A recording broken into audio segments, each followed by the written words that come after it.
Hi everybody, LZ from Hyena Squad here. If you watch my videos, or have met me on the field, you know that I like some of the more exotic airsoft guns out there. This weekend, I was asked about my L85A2 at least 3 times. I'm not sponsored by anyone, and I'm not a brand name fanboy. I'm just a trash tier operator and a filthy casual, so you can trust me to be honest. Before we review the airsoft gun though, let's look at the real thing. The L85 has been in service with the British military since prior to the Gulf War, and replaced the L1A1 FAL. The first run of L85A1s were defective. They jammed constantly, like 1 stoppage or more per 100 rounds. Seriously. Also, parts would fall off of them during use. They were so bad that the Brits had to recall them, and their failure caused the ruin of their original manufacturer. The British military contracted H&K to overhaul over 200,000 of the L85A1 rifles to make them more reliable. The newly refurbished rifle was redesignated as L85A2 and is now one of the most robust, reliable, and accurate rifles on the modern battlefield. My initial impression of this gun was great. The metal is real stamped steel, and the plastic is that nice nylon polymer that is used in the grips, stocks, and handguards of real firearms. The iron sights are really nice, but I put an aim point on her just because I like red dots. Other reviewers have stated that this model's rail will not fit any optic other than a British SUSAT scope, but my aim point fits just fine on this one. If you know me, you know that I like big handguards. This gun has some really nice ones. There is plenty of battery space in there, and the fake gas piston is easily removable if you want even more space for wires and such.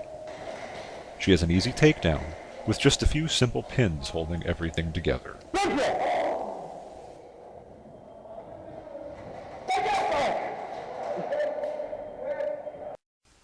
This is actually the second Airsoft L85 I have owned. The first one was a version by Army Armament Company. It was terrible. It was so bad that it literally stripped a piston or broke a gear every game I took it to, which was exactly 3, before I sold it for parts.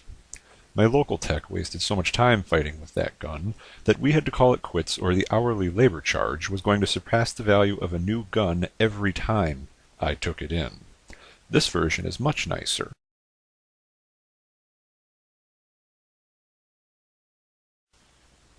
G&G did a much better job with their L85, but she is far from perfect. Perhaps the designated nomenclature of L85 is jinxed in both the world of firearms and airsoft replicas, because while the G&G L85s are really nice guns, they have this fatal design flaw in which the semi-auto feature always seems to break. They will still work on full auto, however. The semi-auto failure is mechanical in nature, and has to do with the cutoff not allowing the gears to completely cycle when set to semi-auto. Switching the weapon to full auto unlocks the gears and resolves the problem, but it does it almost every other shot, so the operator must constantly switch back and forth between full auto and semi-auto.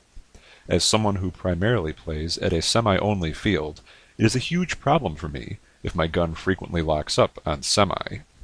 I simply bypassed the problem by installing a plug-and-play MOSFET chip from Burst Wizard.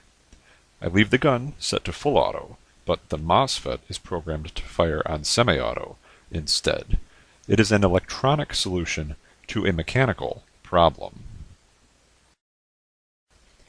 The G&G L85 series AEGs come with an electronic blowback feature. It is easy to disable if you want to save wear and tear on your gearbox. I disabled it on mine. The gun has a split gearbox and is very easy to work on. The split gearbox is also great because you can swap springs in a matter of minutes without having to fully disassemble the internals. For the overall external build, I give this gun a 5 out of 5. It has nice steel construction. It's not some cheap pot metal. For response, I give it a 3 out of 5. It has a hard trigger, which is par for the course with bullpups, and it has a slow stock motor. For accuracy, I give it a 5 out of 5. The accuracy is simply amazing with this gun. It is definitely the most accurate AEG I own. For the internals, unfortunately I have to give it a 2 out of 5, because while the split gearbox is wonderful, the flawed design of the semi-auto function is inexcusable. It is also difficult to find parts, since it is a rare gun with a proprietary gearbox. Despite her flaws, I love this gun. She took some minor work on my part before she was skirmishable, but such is Airsoft. If G&G shipped these stock with a MOSFET, or redesigned the fire selector, I would rate her much higher. Everyone I know who has owned this gun, however, has had the same problem with the semi-auto failing. My solution seems to be the simplest: MOSFET. Of course, I play mainly at a semi-only field. If you play mostly on full auto, this might not even be an issue for you. This gun has a very tight mag well. She does not like Elite Force or Mag brand plastic Stanags. They don't even fit. But all brands of metal Stanags I have tried in her worked brilliantly. She has a big battery compartment in those handguards, but it originally came wired to large type Tamiya. Really? Who does that? That wraps up my quick review on the G&G L85A2.